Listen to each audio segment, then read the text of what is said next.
Navigating an account review on Instagram can be a challenging experience, but with the right approach, you can effectively manage the situation. Follow these steps to handle the review process smoothly.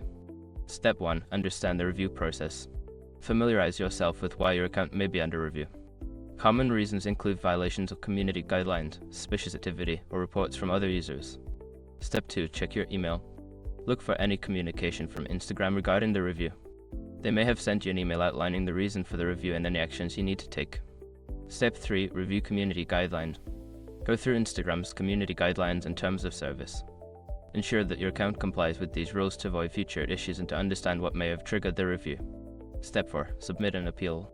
Before starting recovery, use the src.com link in the description to open the account recovery checklist generator and make sure your verification details are ready.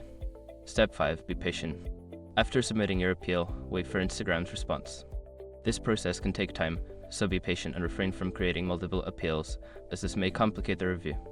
By following these steps, you can effectively manage your account review on Instagram. Stay informed and proactive to ensure a smoother experience.